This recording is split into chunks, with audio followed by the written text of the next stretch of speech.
শ্রুতি পুস্তক মধুময়ী মা অন্তরে বাহিরে, দ্বিতীয় পর্ব, যা বুঝেছি।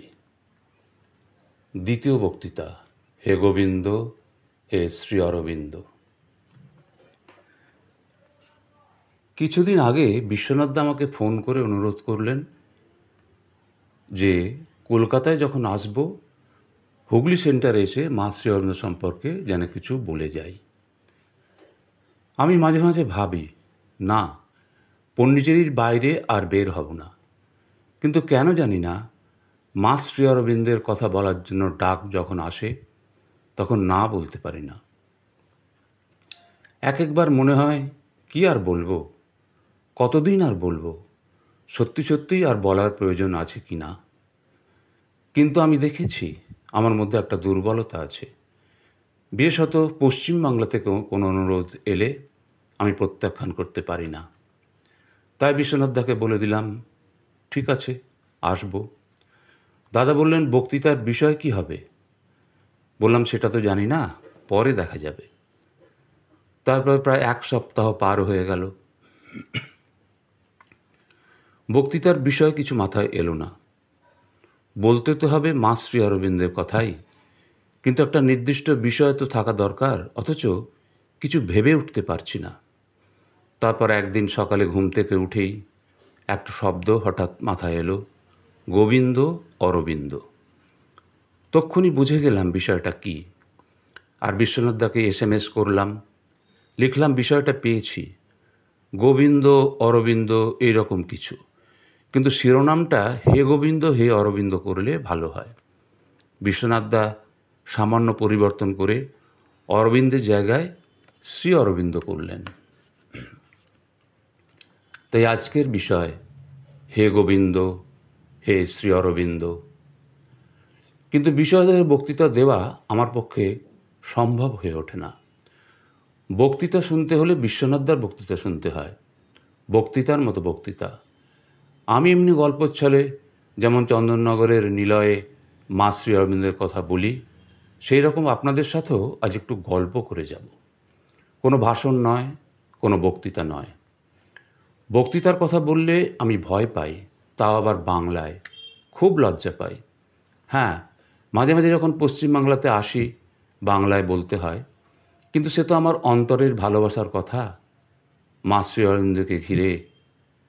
আর সেসব কথা বলি সহজভাবে, গল্প করে, ব্যাস ওইটুকুই, বক্তৃতা নয়। বিষয় যখন গোবিন্দ আর শ্রী অরবিন্দকে কেন্দ্র করে, তখন ভাবলাম এই দুজনের মধ্যে সম্পর্কটা কি। একজন গোবিন্দ অর্থাৎ শ্রীকৃষ্ণ, আর অন্যজন আমাদের শ্রী অরবিন্দ। দুজনের সম্পর্কটা জানা নিতান্তই প্রয়োজন। পড়াশোনা শুরু করলাম, তাদের মধ্যে কোনো একটা যোগসূত্রের সন্ধানে অনুসন্ধান শুরু হলো। শ্রীকৃষ্ণ সম্পর্কে আমরা সাধারণভাবে কিছুটা জানি, শ্রী অরবিন্দকেও নিজের মতো করে জানি, বুঝি, কিন্তু তাদের দুজনের মধ্যে আত্মিক সম্পর্কটা কি? কিছুটা অনুসন্ধানের পর কয়েকটা গুরুত্বপূর্ণ তথ্য পাওয়া গেল, যা থেকে তাদের দুজনের সম্পর্কের একটা সম্যক ধারণা পাওয়া যেতে পারে। বহু বছর আগে শ্রী অরবিন্দ যখন দেহে ছিলেন, তখন গুজরাটে একজন খুব বড় সাধক ছিলেন। উনি ছিলেন শ্রীকৃষ্ণের পরম ভক্ত। উনি শ্রী অরবিন্দের নাম শুনেছিলেন, জানতেন যে অরবিন্দ ঘোষ বলে একজন আছেন যিনি জ্ঞানী মানুষ এবং অধ্যাত্ম চর্চা করেন, কিন্তু শ্রী অরবিন্দের সাথে ওনার কোনো সাক্ষাৎ পরিচয় ছিল না। সেই সাধকের ধ্যানের মধ্যে এক অদ্ভুত অভিজ্ঞতা হলো। তাঁর ধ্যানলব্ধ অভিজ্ঞতায় তিনি বুঝলেন যে তাঁর আরাধ্য গোবিন্দ অর্থাৎ শ্রীকৃষ্ণ আর শ্রী অরবিন্দ একই সত্তা। তখন তিনি শ্রী অরবিন্দকে একটা চিঠি লিখলেন।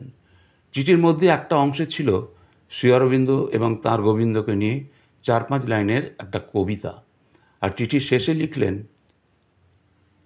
তাঁর দৃঢ় ধারণা শ্রী অরবিন্দ আর গোবিন্দ একই, এবং তাঁর ধারণা সত্য কিনা শ্রী অরবিন্দকে সেটা জানাতে বললেন।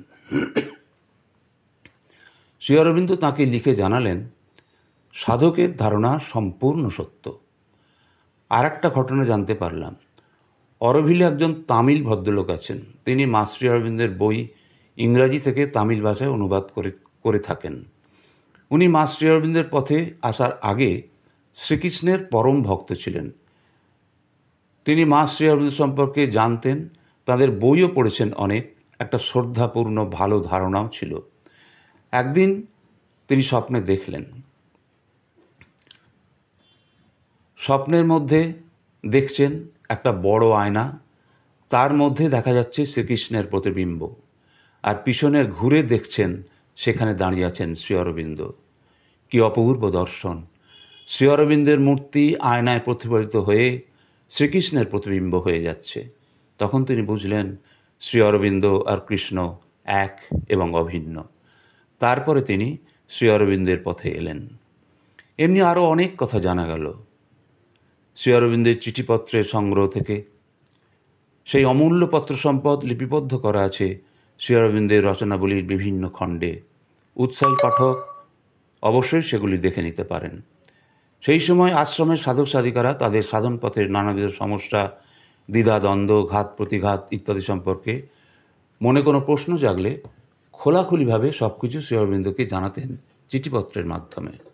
শ্রী অরবিন্দ উদার চিত্তে তাদের সকল প্রশ্নের যথাযথ উত্তর দিতেন, যাতে তারা খুঁজে পান সাধন পথের দিশা, অবসান হয় সমস্ত দ্বিধাদ্বন্দ্বের। ওই রকম একটি চিঠিতে এক প্রশ্নের উত্তরে শ্রী অরবিন্দ লিখছেন, "You can't expect me to argue about my own spiritual greatness in comparison with Krishna's. The question would be relevant only if there were two sectarian religions in opposition, Aurobindoism and Vaishnavism, each insisting in its own God's greatness. That is not the case. And then, with Krishna, which Krishna must I challenge? The Krishna of the Gita, who is transcendent Godhead, Paramatma, Parabrahma, Purushottama, the cosmic deity, master of the universe, Vasudeva, who is all, the immanent in the heart of creatures, or the Godhead who was incarnate at Vrindavan and Dwaraka and Kurukshetra, and who was the guide of my yoga, and with whom I realized identity. All that is not to me something philosophical or mental, but a matter of daily and hourly realization, and intimate to the stuff of my consciousness. Then from what position can I adjudicate the dispute?" 1945, SABCL, Volume 26, page 136-137। অর্থাৎ তিনি বলছেন, তুমি আশা করো না যে আমি শ্রীকৃষ্ণের সাথে আমার নিজস্ব আধ্যাত্মিক গুরুত্বের তুলনামূলক বিচার করে কোনো তর্ক বিতর্ক করব। তোমার প্রশ্নটি তাহলেই প্রাসঙ্গিক হতো যদি অরবিন্দবাদ ও বৈষ্ণববাদ নামে দুটি বিরোধী ধর্মগোষ্ঠী থাকত, আর তারা প্রত্যেকে তাদের আপন আপন উপাস্যের মহত্ব সম্পর্কিত বিতর্কে সর্বদা অনড় থাকত। বিষয়টি তা নয়। আর তাহলে কোন কৃষ্ণের সাথে আমি দ্বন্দ্বে উপনীত হব?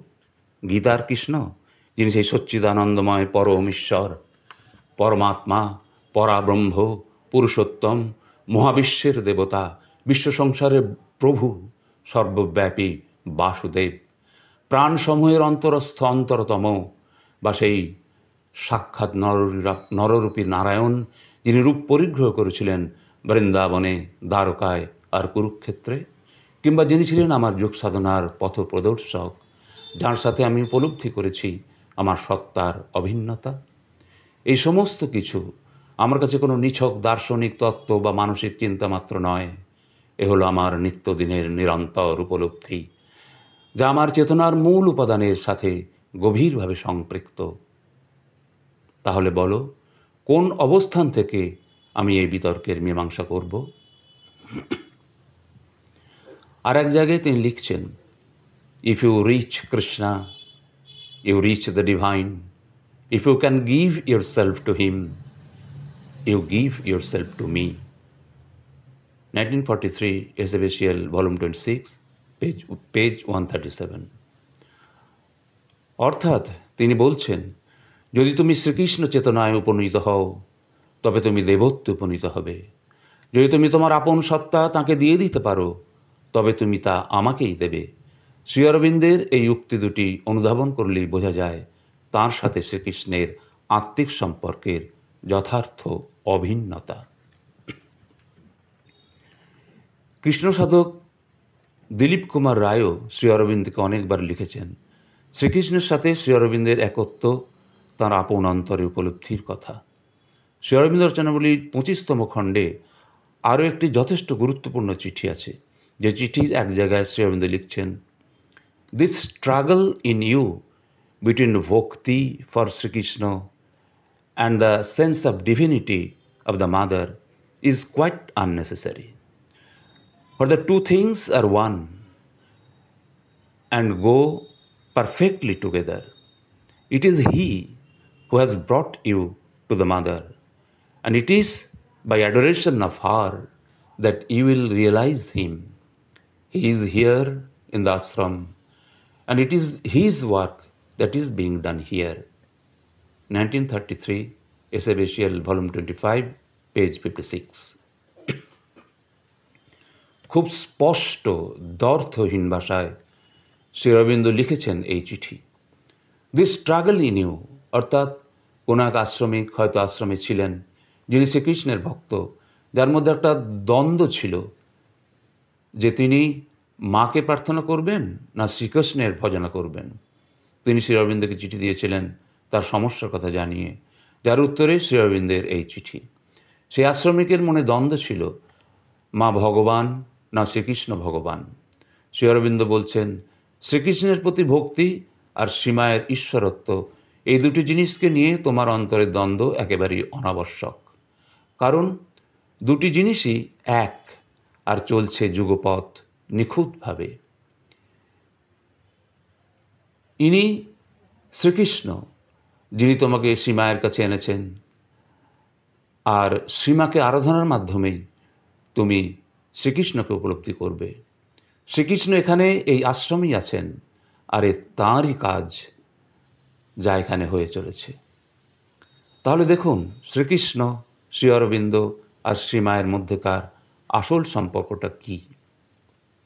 তিনি বলছেন যে শ্রীকৃষ্ণকে প্রার্থনা করার অর্থ শ্রীমাকেই প্রার্থনা করা, আর শ্রীমায়ের সাধনা করলেই শ্রীকৃষ্ণকে উপলব্ধি করা যাবে। তাঁরা এক ও অভিন্ন। কি অত্যাশ্চর্য কথা! সেই কৃষ্ণভক্ত আশ্রমিককে শ্রীকৃষ্ণই আশ্রমে শ্রীমায়ের কাছে নিয়ে এসেছেন। শ্রী অরবিন্দের শেষ কথাটি অত্যন্ত গুরুত্বপূর্ণ। শ্রীকৃষ্ণ এই আশ্রমেই আছেন, আর এখানে সকলে তাঁরই কাজ করে চলেছে। এই কথাটি আমি বিশদভাবে বোঝার চেষ্টা করেছি, কিভাবে শ্রীকৃষ্ণের কাজ পণ্ডিচেরিতে শ্রী অরবিন্দ আশ্রমে করা হচ্ছে। এ চিঠি মোটামুটিভাবে 1933 সালে লেখা।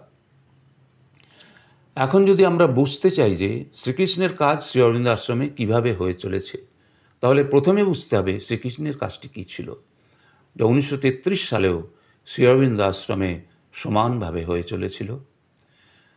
আমরা সকলেই জানি শ্রীকৃষ্ণ ছিলেন ভগবান, অবতার পুরুষ। তিনি এই মাটির পৃথিবীতে নেমে এসেছিলেন, অবতরণ করেছিলেন মানুষের কল্যাণে। তিনি ছিলেন নররূপী নারায়ণ। কিন্তু শ্রীকৃষ্ণ কেন এসেছিলেন তার উত্তর আছে গীতাতে। গীতাতে উনি বললেন, যদা যদা হি ধর্মস্য গ্লানির্ভবতু, যখন এই পৃথিবীতে অধর্ম বেড়ে ওঠে তখনই আমি অবতরণ করি। ওইটাই আসল কারণ। যখন জগৎ সংসার অধর্মে পরিপূর্ণ হয়ে ওঠে তখন অবতার পুরুষের আবির্ভাব হয়। কিন্তু তার কাজটা কি? শ্রী অরবিন্দ তাঁর এসেশ্বন্দ গীতা বইয়ে বলেছেন, অবতার পুরুষদের দু ধরনের কাজ থাকে। একটা হলো বাহিরের কাজ, আর একটা হলো ভিতরের কাজ। এখন এই বাহিরের আর ভিতরের কাজ দুটিকে বুঝতে হবে। ভিতরের কাজ অর্থাৎ ভিতরের অধর্ম হলো বিবর্তনের পথে মানুষের যে স্বাভাবিক মানসিক অগ্রগতি তা বাধাপ্রাপ্ত হয়েছিল। মানসিক চেতনার স্বাভাবিক উত্তরণ একটা নির্দিষ্ট স্তরে এসে থেমে গিয়েছিল, তার মধ্যে একটা সীমাবদ্ধতা এসে গিয়েছিল। শ্রীকৃষ্ণের কাজ ছিল সেই সীমাবদ্ধতাকে অতিক্রম করে পরবর্তী নতুন চেতনার স্তরটিকে এই পৃথিবীতে নামিয়ে আনা।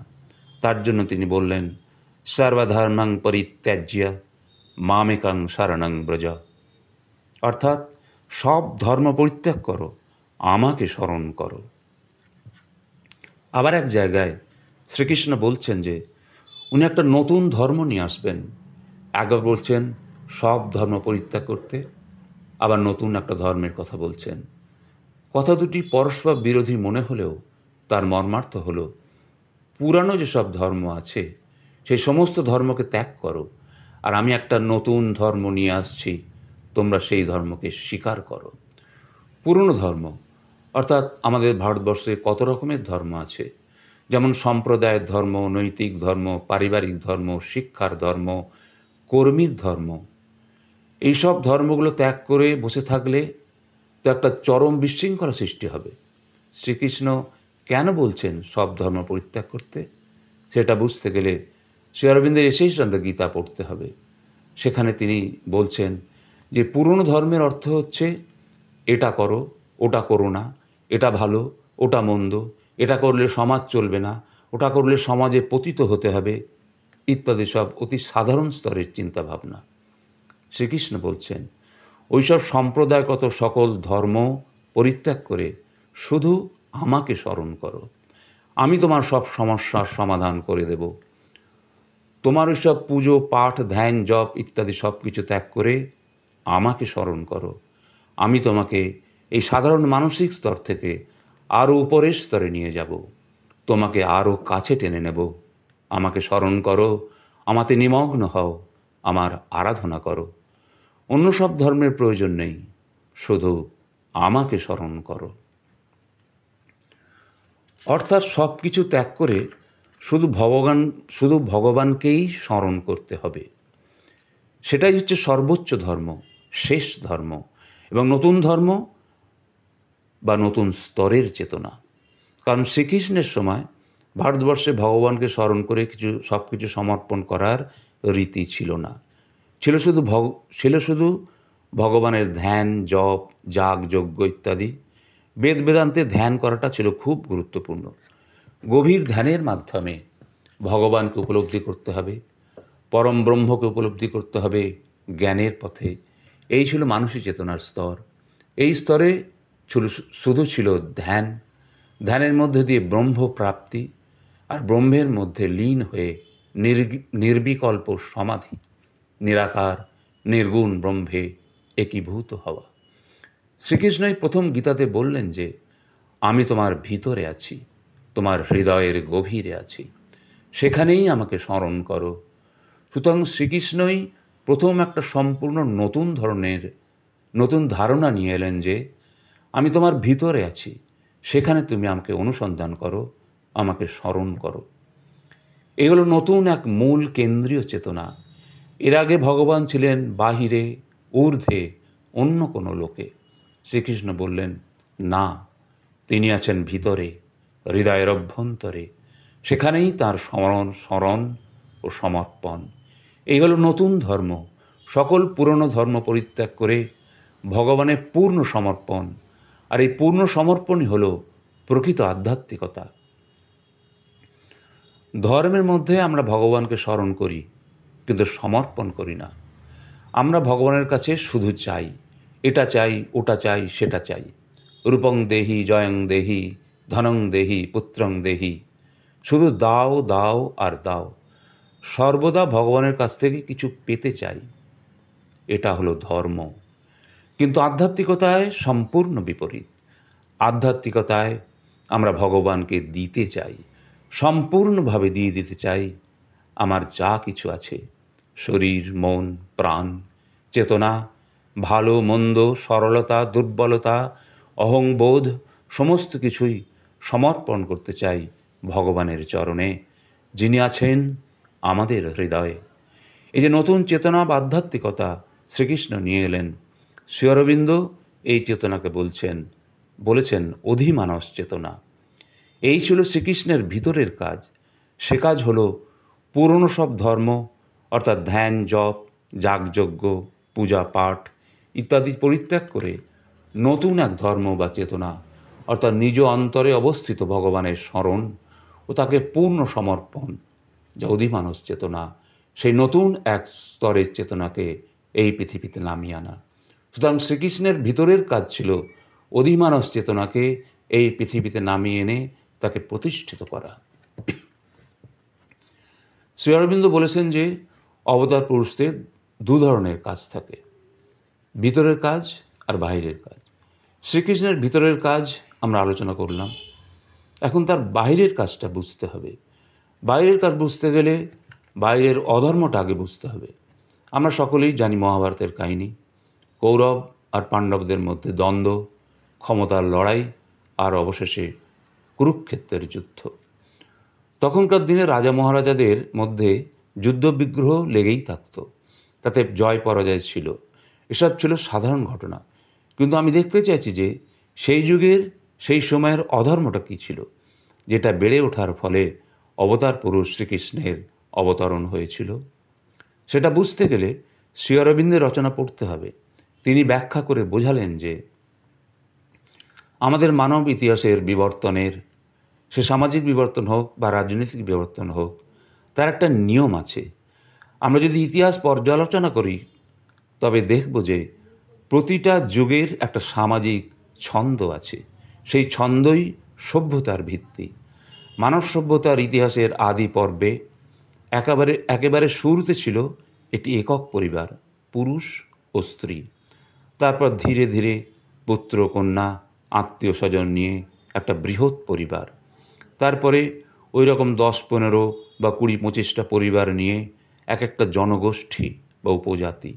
এই উপজাতিগুলি বিভিন্ন দল গড়ে তোলে। এই উপজাতি দলগুলি বা জনগোষ্ঠীগুলি বাড়তে বাড়তে 100, 150 বা 200 বছরে কতগুলি জনগোষ্ঠী মিলে এক একটি গ্রাম গড়ে তোলে। এইভাবে এই ছন্দে বাড়তে বাড়তে বেশ কিছু গ্রাম, নগর ইত্যাদি মিলিত হয়ে একটা রাজ্য এবং কতগুলি রাজ্য নিয়ে একটি সম্পূর্ণ দেশ। শ্রী অরবিন্দ বলছেন এই যে সম্প্রসারণ, সামাজিক প্রসারণ, এটা একটা সাধারণ নিয়মে হয়েছে। অবশ্য তার জন্য সময় লেগেছে হাজার হাজার বছর। এইভাবে হয়েছে মানব সভ্যতার অগ্রগতি, এই নিয়মে, এই ছন্দে। এটা একটা স্বাভাবিক ছন্দ। প্রতিটা সভ্যতা, ভারতীয় সভ্যতা, চীন দেশের সভ্যতা, ইউরোপীয় সভ্যতা, আমেরিকার সভ্যতা, সমস্ত সভ্যতাই এই একই নিয়মে এগিয়ে চলেছে। কিন্তু ভারতীয় সভ্যতায় মহাভারতের সময় তখনও ভারতবর্ষ একটা দেশ হিসাবে গড়ে ওঠেনি। তখন ছিল বংশ বা গোষ্ঠী। এক একটা জায়গায় এক একটি গোষ্ঠী বা বংশ ছিল প্রচণ্ড শক্তিশালী। সভ্যতার অগ্রগতির স্বাভাবিক নিয়মে অগ্রসর হতে হতে ভারতবর্ষের মানব সমাজ বংশ বা গোষ্ঠী পর্যন্ত অগ্রসর হয়ে থেমে গিয়েছিল। সামাজিক বিবর্তনটা ওই পর্যন্ত হয়ে বন্ধ হয়ে গিয়েছিল। বংশগুলোই হয়ে উঠেছিল গুরুত্বপূর্ণ। প্রতিটা বংশই চাইতো অন্য বংশের উপর প্রভুত্ব বিস্তার করতে। ফলে যুদ্ধ বিগ্রহ ছিল নিত্য নৈমিত্তিক ঘটনা। সকল গোষ্ঠীর গোষ্ঠীপতি বা বংশের রাজারা ভাবত তারাই সবচেয়ে শক্তিশালী আর অন্য সকলে দুর্বল। তাই তারা দুর্বল রাজাদের যুদ্ধে পরাজিত করে তাদের উপর প্রভুত্ব করবে। ফলে সবসময় দ্বন্দ্ব, সংঘাত, ক্ষমতা দখলের লড়াই ইত্যাদির ফলে একটা সামাজিক অস্থিরতা সৃষ্টি হয়েছিল। কোনো রাজা বা রাজবংশ চাইতো না অন্য রাজার সাথে বন্ধুত্ব, সহযোগিতা ইত্যাদির মধ্যে দিয়ে একটা একক জাতি গড়ে তুলতে। তখন ভারতবর্ষের একটা ভৌগোলিক সীমারেখা ছিল, কিন্তু ভারতবর্ষ একটা অখণ্ড দেশ হিসাবে গড়ে ওঠেনি। এখনকার মায়ানমার, পাকিস্তান আর বাংলাদেশ ছিল ভারতবর্ষের মধ্যে, আর ভারতবর্ষের পাশের দেশগুলি ছিল আফগানিস্তান, শ্রীলঙ্কা, চীন ইত্যাদি। ভারতবর্ষের রাজা মহারাজাদের মধ্যে বিবাদ বিসম্বাদের ফলে একটা প্রচণ্ড বিশৃঙ্খলার সৃষ্টি হয়েছিল, আর সেইটি ছিল অধর্ম। সেই অধর্মের উত্তরোত্তর বৃদ্ধির ফলেই শ্রীকৃষ্ণের অবতারণ। তিনি চাইলেন যে বিবর্তন স্তব্ধ হয়ে গেছে তার একটা পরবর্তী পর্যায় শুরু করতে। তিনি তখনকার সামাজিক বিবর্তনটাকে পরবর্তী স্তরে নিয়ে যেতে চাইলেন। পরবর্তী স্তর হলো জাতীয় চেতনা, বংশ গোষ্ঠীর স্তর থেকে উন্নততর একটা অখণ্ড জাতির চেতনার স্তরে উত্তরণ, ভারতবর্ষের একটা কেন্দ্রীয় আত্মার প্রতিষ্ঠা। শ্রীকৃষ্ণ চাইলেন সমগ্র ভারতবাসীকে একটি একক জাতিতে পরিণত করতে। ভারতবর্ষে থাকবে একটি জাতি, তারা হবে ভারতীয়। হতে পারে ভারতবর্ষের মধ্যে রাজত্ব করবে শত শত রাজা মহারাজা, কিন্তু চেতনাগতভাবে তারা হবে এক জাতির, এক দেশের মানুষ, যেটা শ্রীকৃষ্ণের অবতরণের আগে পর্যন্ত ছিল না। তার কাজ হলো একটা নতুন জাতি গঠন করার, যার নাম ভারতীয়, যারা বসবাস করবে ভারতবর্ষের ভৌগোলিক সীমারেখার মধ্যে একটি কেন্দ্রীয় চেতনার অধিকারী হয়ে। আর সেই কাজের বিরুদ্ধে যারা ছিল তাদের মধ্যে সবচেয়ে বেশি শক্তিশালী ছিল কুরু বংশ। তারা এবং তাদের অনুগামী অন্য সমস্ত বংশের রাজারা একজোট হয়ে কুরুক্ষেত্রের যুদ্ধে পাণ্ডবদের বিপক্ষে দাঁড়িয়েছিলেন। কৌরবরা ছিলেন আসুরী শক্তির প্রতিনিধি, তাঁরা শ্রীকৃষ্ণের জাতি গঠনের পথে ছিলেন প্রধান অন্তরায়, আর পাণ্ডবরা ছিলেন তার কাজের সহায়। তাই শ্রীকৃষ্ণ তার কাজ সম্পাদন করতে সেই কাজের যারা বিরুদ্ধে তাদের অর্থাৎ কৌরবদের ধ্বংস করার জন্য কুরুক্ষেত্রের যুদ্ধের পরিমণ্ডল সৃষ্টি করলেন। তিনি কৌরব বা পাণ্ডব কারো বিরুদ্ধেই ছিলেন না, কিন্তু কৌরবরাই তার কাজের বিরোধিতা করেছিল আর পাণ্ডবরা করেছিল সহায়তা। তিনি চেষ্টা করেছিলেন কুরুক্ষেত্রের যুদ্ধ যাতে শুরু না হয়। কৌরবদের অনুরোধ করেছিলেন শুধুমাত্র 5টি গ্রাম পাণ্ডবদের দিতে, কিন্তু কৌরবরা রাজি হয়নি। শ্রীকৃষ্ণ অবশ্য জানতেন যে তারা রাজি হবেন না। তারপর কুরুক্ষেত্র যুদ্ধ যখন শুরু হলো, তখন তার যে মূল কাজ তা সম্পন্ন করতে যা যা করবার ছিল তিনি তাই করলেন। আমরা হয়তো বলি যে নীতিগত দিক থেকে শ্রীকৃষ্ণ কুরুক্ষেত্রের যুদ্ধে কিছু ক্ষেত্রে অন্যায় কাজ করেছেন, যেমন কর্ণের ক্ষেত্রে রথের চাকা আটকে যাওয়ার ফলে তখনকার যুদ্ধের নিয়ম অনুযায়ী তাকে আক্রমণ করে হত্যা করা যেত না। কিন্তু শ্রীকৃষ্ণ বলছেন যে তিনি যে কাজ করতে এসেছেন সেটা হলো একটা নতুন চেতনার অবতরণ ঘটিয়ে তার প্রতিষ্ঠা করা, আর সেই কাজে নৈতিক মূল্যবোধের চেয়ে তার আধ্যাত্মিক মূল্য অনেক বেশি গুরুত্বপূর্ণ। তাই তিনি অর্জুনকে বলছেন যে হতে পারে যাদের তোমাকে হত্যা করতে হবে তারা তোমার আত্মীয়, বন্ধু, গুরুস্থানীয়, ভক্তি শ্রদ্ধার পাত্র, কিন্তু তারা আমার কাজের বাধাস্বরূপ। তাদের ধ্বংস ছাড়া আমার কাজ শেষ হবে না, তাই তোমাকে ত্যাগ স্বীকার করতে হবে। শ্রী অরবিন্দ বলছেন যে সেই সময় শ্রীকৃষ্ণ যদি ভারতবর্ষকে একটি জাতি হিসাবে গঠন না করতেন, তাহলে তখনই আর্যরা ভারতবর্ষ দখল করে নিত, অথবা মুসলিম বা গ্রিক বা রোমানরা ভারতবর্ষ আক্রমণ করে দখল করে নিত। আমাদের সংস্কৃতি, ঐতিহ্য সব ধ্বংস হয়ে যেত, যা হয়েছিল আরও প্রায় 2000 বছর পরে। প্রথমে মোগল আর পরে ব্রিটিশরা ভারতবর্ষ দখল করার পর। শ্রীকৃষ্ণ মহাভারতের কুরুক্ষেত্রের যুদ্ধে কৌরবদের ধ্বংস করে পাণ্ডবদের দিয়ে রাজস্ব যোগ্য করিয়ে যুধিষ্ঠিরকে ভারতের সম্রাট করলেন। ভারতবর্ষ একটা একক অখণ্ড দেশ হিসাবে প্রতিষ্ঠিত হলো। সামাজিক বিবর্তন পরবর্তী স্তরে উন্নীত হলো, এক নতুন জাতীয় চেতনার প্রতিষ্ঠা হলো। সুতরাং আপনারা ভেবে দেখবেন বাইরের স্তরে বাস্তব জীবনে শ্রীকৃষ্ণ ভারতবর্ষের জন্য, ভারতবাসীর জন্য একটি কতখানি গুরুত্বপূর্ণ কাজ করে গেছেন। আমরা ভাবি শ্রীকৃষ্ণ বড় অবতার ছিলেন, তার অনেক মন্দির আছে, অনেক ভক্ত আছে, এসব হলো ভিতরের কাজ। কিন্তু একজন অবতার যখন অবতরণ করেন তখন তিনি বাইরের কাজও সমানভাবে করেন, যার একটা সামাজিক প্রভাব, একটা রাজনৈতিক প্রভাব সমাজে প্রতিভাত হয়। শুধুমাত্র আধ্যাত্মিক প্রভাবে যথেষ্ট নয়। এখন আমরা শ্রীকৃষ্ণের 2 ধরনের কাজই বুঝতে পারলাম, ভিতরের কাজ আর বাহিরের কাজ।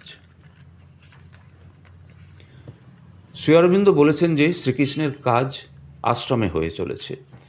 সেইটা ঠিকমতো বুঝতে হলে শ্রী অরবিন্দের কাজটাও বুঝতে হবে। শ্রী অরবিন্দের জীবন আমরা জানি। তিনি ইংল্যান্ড থেকে ফিরে এসে বরোদায় গেলেন। সেখানে তিনি ভারতীয় ধর্মগ্রন্থ, ভারতের ইতিহাস, ভারতীয় দর্শন ইত্যাদি পড়তে আরম্ভ করলেন। লেখালেখি আরম্ভ করলেন, রাজনৈতিক বিষয়েও লিখলেন।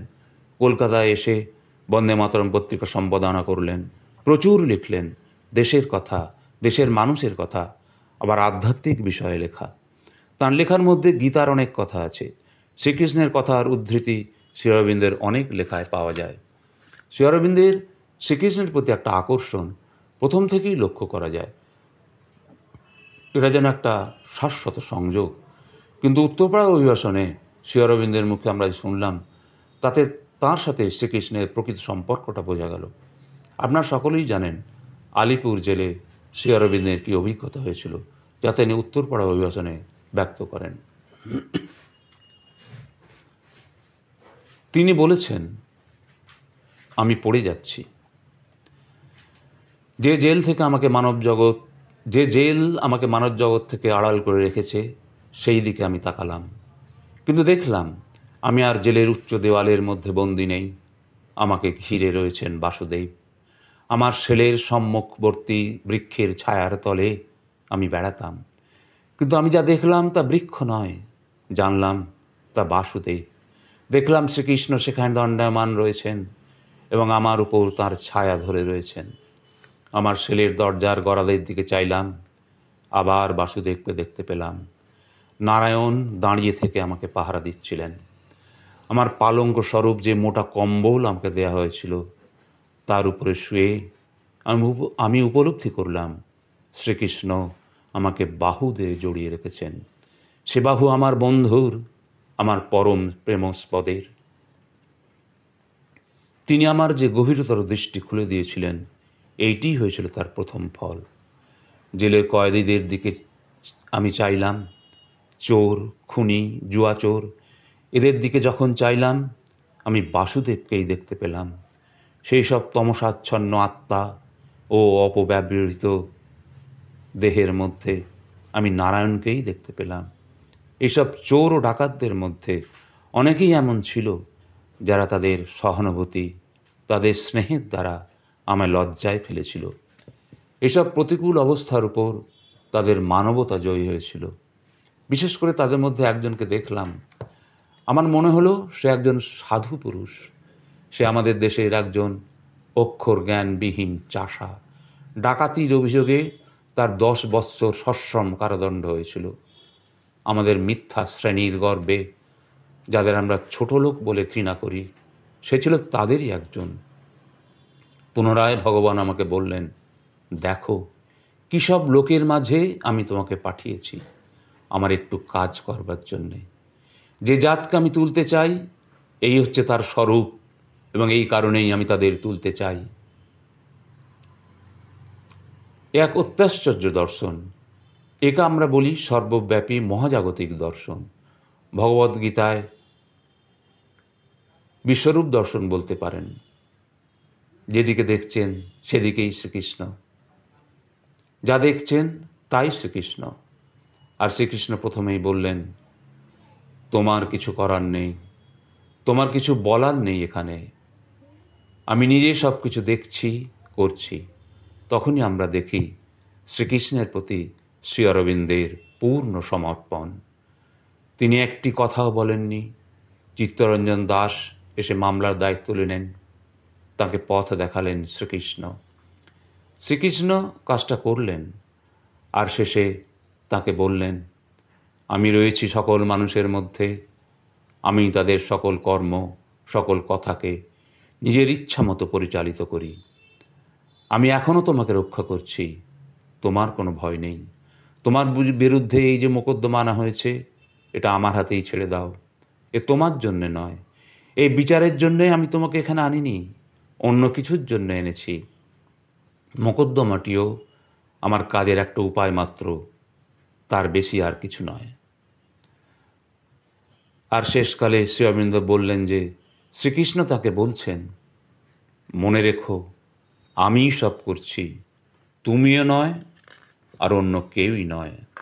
অতএব যতই মেঘ ঘনিয়ে আসুক, যত দুঃখ বিপদ ও দুর্হতা আসুক, যত কিছুই অসম্ভব মনে হোক না কেন, বস্তুত কিছুই অসম্ভব নয়, কিছুই দুরূহ নয়।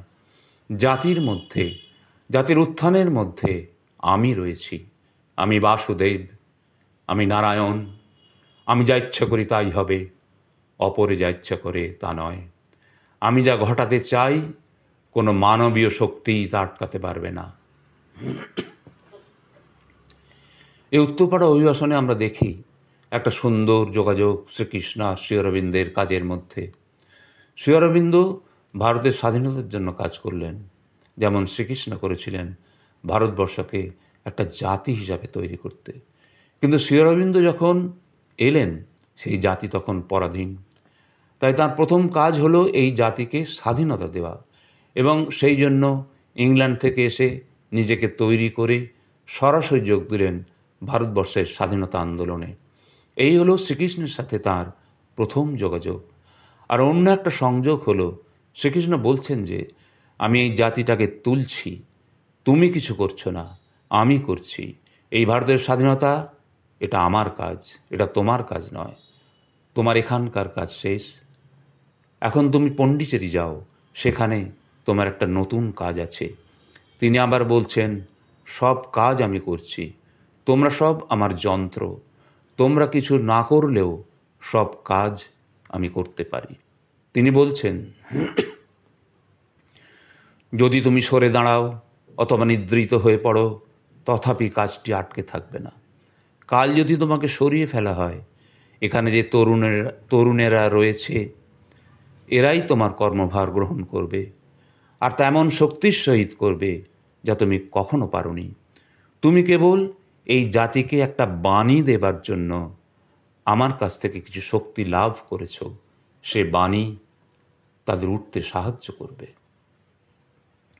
সুতরাং আমরা থেকে বুঝতে পারি, বাংলাতে ভারতবর্ষের স্বাধীনতার জন্য যে ব্যাপক আন্দোলন হয়েছে, তার পিছনে ছিলেন শ্রীকৃষ্ণ। আর সেই স্বাধীনতা যখন নিশ্চিত, তখন তিনি শ্রী অরবিন্দকে পাঠালেন পণ্ডিচেরিতে তার নতুন কাজের জন্য। সে কাজ বিশ্ব মানবের মুক্তি, বিশ্ব মানবের ঐক্য। শ্রীকৃষ্ণের কাজ ছিল ভারতের ভিতরের রাজ্যগুলির মধ্যে ঐক্য স্থাপন করে একটা নতুন জাতি গঠন, আর শ্রী অরবিন্দের কাজ ছিল সমগ্র বিশ্বের বিভিন্ন জাতি তথা দেশের মধ্যে ঐক্য স্থাপন করে একটা নতুন মানব ঐক্য গঠন করা। এই একটা যোগাযোগ। দুজনেই অবতরণ করেছেন দুটি নির্দিষ্ট কাজের জন্য, দুজনেই অবতার পুরুষ। কিন্তু অবতার পুরুষের দু রকমের কাজ থাকে, একটা বাইরের কাজ আর একটা ভিতরের কাজ।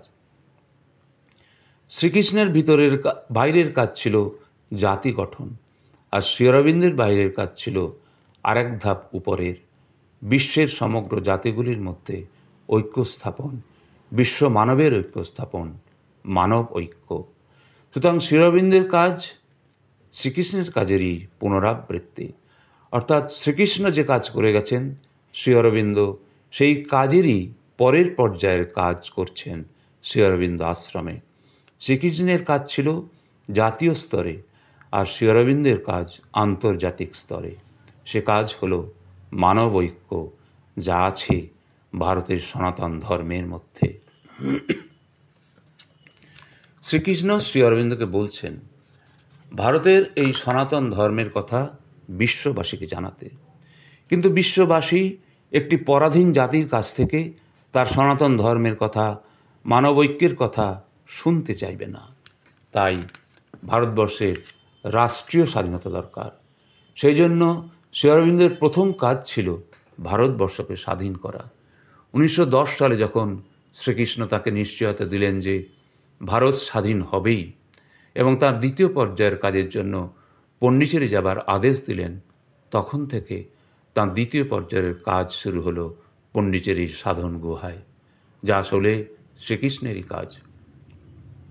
সেখানে শ্রী অরবিন্দ কঠোর সাধনা করে নামিয়ে আনলেন এক নতুন চেতনা, যার নাম হলো অধিমানস চেতনা, অতিমানস চেতনা। সেটা হলো তাঁর অর্থাৎ অবতারের ভিতরের কাজ। অতএব আমরা দেখলাম শ্রীকৃষ্ণের ভিতরের কাজ ছিল অধিমানসের অবতরণ, আর বাইরের কাজ ছিল জাতীয় ঐক্য, এবং শ্রী অরবিন্দের ভিতরের কাজ ছিল অতিমানসের অবতরণ, আর বাইরের কাজ ছিল বিশ্বমানবের ঐক্য। অর্থাৎ অধিমানসের অবতরণ থেকে অতিমানসের অবতরণ শ্রীকৃষ্ণের ভিতরের কাজের ধারাবাহিকতা, আর জাতীয় ঐক্য থেকে মানব ঐক্য বা আন্তর্জাতিক ঐক্য তার বাইরের কাজের ধারাবাহিকতা। সুতরাং শ্রীকৃষ্ণের কাজই করেছেন শ্রী অরবিন্দ, আর মানবতার ঐক্য সাধনের জন্যই প্রয়োজন অতি মানুষের অবতরণ। আমরা দেখি শ্রীকৃষ্ণ যুগে ছিল বিভিন্ন বংশ বা গোষ্ঠী। তিনি সেই বংশগুলিকে একত্র করে একটা জাতি গঠন করেছিলেন। তার জন্য কুরুক্ষেত্রের প্রয়োজন হয়েছিল। আর শ্রী অরবিন্দের সময় সমগ্র পৃথিবীতে যে বড় বড় জাতিগুলি ছিল, তারা প্রত্যেকে ছিল প্রচণ্ড শক্তিশালী আর অহংকার ও জাত্যাভিমানে পরিপূর্ণ। Britain, France, Germany, Italy, Russia সকলেই প্রভুত্ব করতে চায়, পৃথিবীকে শাসন করতে চায়। তারা একত্ব চাইছে না, সম্মিলিত হয়ে মানবতার সার্বিক উন্নয়ন চাইছে না, চাইছে নিজের নিজের শক্তির দম্ভ প্রকাশ করতে, অহংকার চরিতার্থ করতে। প্রত্যেকে এক একজন দুর্যোধন যেন। তাদের অহংকার ভঙ্গ করার জন্য, মানব সভ্যতার অগ্রগতির জন্য আর এক কুরুক্ষেত্রের প্রয়োজন হয়েছিল, দ্বিতীয় বিশ্বযুদ্ধ। এখানে জার্মানি এবং তার সহযোগী দেশগুলি ছিল অশুভ শক্তির প্রতীক, কৌরব পক্ষ, আর হিটলার ছিলেন আসরিক শক্তির প্রতিভূ, দুর্যোধন। দ্বিতীয় বিশ্বযুদ্ধের সময় শ্রী অরবিন্দ এবং সীমা সেই আসরিক শক্তিকে প্রতিহত করলেন। সীমা নিজে পরোক্ষভাবে হিটলারকে রাশিয়া আক্রমণের পরামর্শ দিলেন। রাশিয়ায় অভিযান চালিয়ে হিটলারের পতন হলো। এই যুদ্ধে হিটলার জয়ী হলে সমগ্র পৃথিবী, সমগ্র মানব সভ্যতা ধ্বংস হয়ে যেত। তাই শ্রী অরবিন্দ মৃত্যুপক্ষকে সমর্থন করলেন, হিটলারের অহংকার খর্ব করে তাকে ধ্বংস করলেন। এই সম্পর্কে এখন অনেক বই প্রকাশিত হয়েছে, কিভাবে দ্বিতীয় বিশ্বযুদ্ধের সময় সীমা এবং শ্রী অরবিন্দ মানব সমাজ রক্ষার জন্য কাজ করেছেন। শ্রীকৃষ্ণ ধ্বংস করলেন কৌরবদের, তাদের প্রতিনিধি দুর্যোধনকে, আর শ্রী অরবিন্দ ধ্বংস করলেন আসরিক শক্তির প্রতিনিধি হিটলারকে। শ্রীকৃষ্ণের কাজ এগিয়ে নিয়ে চললেন শ্রী অরবিন্দ। তাঁদের দুজনের কাজ একই, তারা দুজনেই অবতার। শ্রী অরবিন্দ হচ্ছেন কলিযুগের অবতার, অর্থাৎ কল্কি অবতার। মা বলেছেন শ্রী অরবিন্দ হচ্ছেন শরীর চেতনায় শেষ অবতার। আমাদের পুরাণে আছে কল্কি অবতার হচ্ছেন শেষ অবতার। শ্রীকৃষ্ণের কাজ যিনি চালিয়ে নিয়ে যান তাকে কল্কি অবতার বলা হয়। শ্রী অরবিন্দ শ্রীকৃষ্ণের কাজটি এগিয়ে নিয়ে গিয়েছিলেন এবং তাকে পূর্ণতা দিয়েছিলেন। 1926 সালের 21শে নভেম্বর কথা আপনারা নিশ্চয়ই জানেন। এই সময় একটা বিরাট সম্ভাবনা তৈরি হয়েছিল আশ্রমের পরিমণ্ডলে। আশ্রমের সকলেই জানতেন কিছু একটা হবে, নতুন কিছু, উন্নত কিছু। ওই দিন 24শে নভেম্বরে শ্রীমা হঠাৎ লক্ষ্য করলেন আশ্রমের মধ্যে শ্রীকৃষ্ণের উপস্থিতি। তিনি শ্রীকৃষ্ণকে বললেন, সময় হয়েছে নেমে আসার শ্রী অরবিন্দের শরীর চেতনার মধ্যে। সন্ধেবেলা শ্রীকৃষ্ণ নেমে এলেন শ্রী অরবিন্দের শরীরে, সরাসরি একীভূত হয়ে গেলেন। তাঁর অধিমানস চেতনা অধিকার করে নিল শ্রী অরবিন্দের শরীরকে সম্পূর্ণরূপে। তিনি আর শ্রী অরবিন্দ এক হয়ে গেলেন। তারপর শ্রী অরবিন্দের শুরু হলো আরও কঠোর তপস্যা, ঘোর তপস্যা।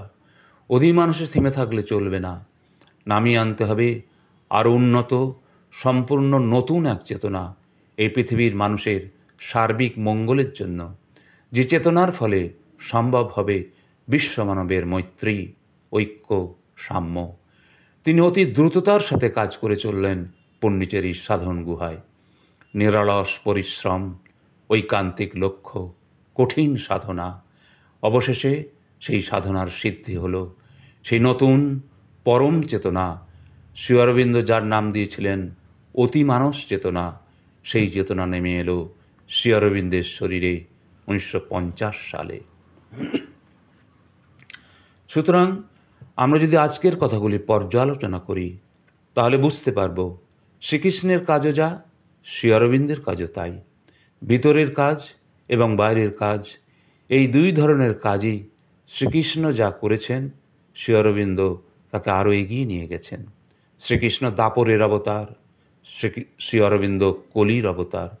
তাদের রাজনৈতিক কাজ এবং আধ্যাত্মিক কাজ সব দিক থেকে বিশ্লেষণ করলে দেখা যায় যে তারা একে অপরের কাজকে এগিয়ে নিয়ে চলেছেন। তারা এক, অভিন্ন।